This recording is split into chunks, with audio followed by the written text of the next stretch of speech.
Case ದಾಖಲಾಗಿದ್ದ ವಿಚಾರಕ್ಕೆ ಸಂಬಂಧಪಟ್ಟಂತೆ ಬಿಎಸ್ ಯಡಿಯೂರಪ್ಪ ಅವರ ವಿರುದ್ಧ ದಾಖಲಾಗಿದ್ದ ಕೇಸನ್ನು ರದ್ದು ಕೋರಿ ಕೋರ್ಟ್ಗೆ ಅರ್ಜಿಯನ್ನು ಸಲ್ಲಿಕೆ ಮಾಡಲಾಗಿದೆ. ಮತ್ತೊಂದು ಕಡೆ ಸಿಐಡಿ ವಿಚಾರಣೆಗೂ ಕೂಡ ಹಾಜರಾಗಬೇಕು ಅಂತೇಳಿ ಸೂಚನೆ ಕೊಟ್ಟಿದೆ. ಎಲ್ಲ ಸುದ್ದಿಗಳನ್ನು ನಿಮ್ಮ ಮುಂದೆ ಲುಮಿನಸ್ ಸ್ಟುಡಿಯೋದಲ್ಲಿ ಇಡ್ತಾ ಹೋಗ್ತೀನಿ.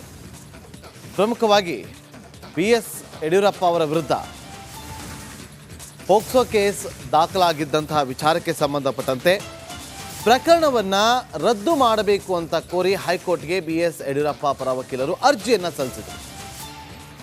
ಸಿಐಡಿ ಎರಡನೇ ಬಾರಿಗೆ ನೋಟಿಸನ್ನು ಕೂಡ ನೀಡಿದರು, ವಿಚಾರಣೆಗೆ ಹಾಜರಾಗಬೇಕು ಅಂತೇಳಿ. ಯಾವಾಗ ಎರಡನೇ ಬಾರಿಗೆ ನೋಟಿಸನ್ನು ಕೊಡ್ತಾರೋ ತಕ್ಷಣ ಪ್ರಕರಣವನ್ನು ರದ್ದು ಕೋರಿ ಅರ್ಜಿಯನ್ನು ಸಲ್ಲಿಕೆ ಮಾಡ್ತಾರೆ. ಹಾಗಾಗಿ ಸಿಐಡಿ ಮತ್ತೊಮ್ಮೆ ನೋಟಿಸನ್ನು ಜಾರಿ ಮಾಡಿದೆ ಅನ್ನುವ ಅಪ್ಡೇಟ್ ಈಗ ಸಿಗ್ತಾ ಇದೆ. ಈವರೆಗೂ 3 ಬಾರಿ ವಿಚಾರಣೆಗೆ ಹಾಜರಾಗಿರುವಂತಹ ಬಿಎಸ್ ಯಡಿಯೂರಪ್ಪ ಅವರು ಇವತ್ತು ಮತ್ತೆ ವಿಚಾರಣೆಗೆ ಹಾಜರಾಗುವಂತೆ ಬಿಎಸ್ವೈಗೆ ನೋಟಿಸನ್ನು ಕೊಡಲಾಗಿದೆ. ಹಾಗಾಗಿ ವಿಚಾರಣೆಗೆ ಮತ್ತೊಮ್ಮೆ ಹಾಜರಾಗ್ತಾರಾ ಯಡಿಯೂರಪ್ಪ ಅವರು ಅಂತೇಳಿ ಕಾದು ನೋಡಬೇಕಾಗತ್ತೆ. ಮತ್ತಷ್ಟು ಮಾಹಿತಿಯನ್ನು ಕೊಡೋದಕ್ಕೆ ನಮ್ಮ ಪೊಲಿಟಿಕಲ್ ರಿಪೋರ್ಟರ್ ಸತೀಶ್ ಲೈವ್ನಲ್ಲಿ ಜಾಯ್ನ್ ಆಗಿದ್ದಾರೆ. ಸತೀಶ್, ಮತ್ತೊಮ್ಮೆ ವಿಚಾರಣೆಗೆ ಹಾಜರಾಗ್ತಾರಾ ಯಡಿಯೂರಪ್ಪ ಅವರು? ಏನಾದರೂ ಸಂಕಷ್ಟ ಏನಾದರೂ ಎದುರಾಗ್ತಾ ಇದೆಯಾ ಸತೀಶ್?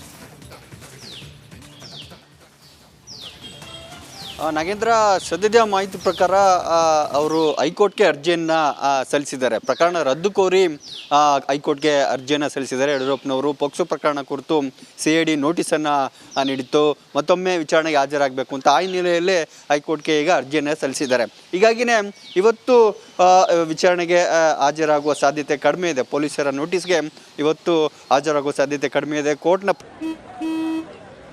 ನಡಿ ಈಗ ಶುರು ಮಾಡೋಣ.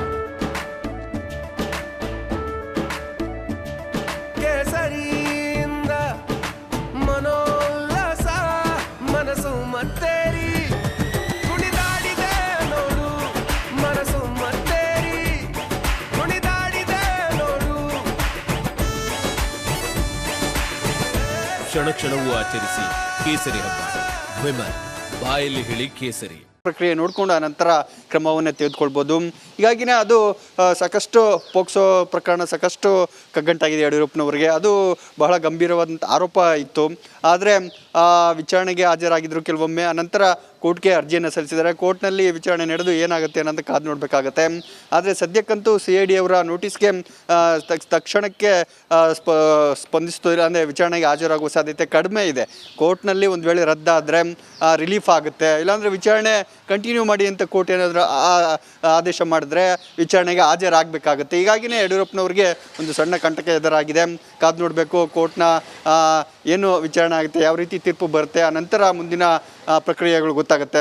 Nagendra. Okay, thank you Satish ನಿಮ್ಮೆಲ್ಲ ಮಾಹಿತಿಗಾಗಿ.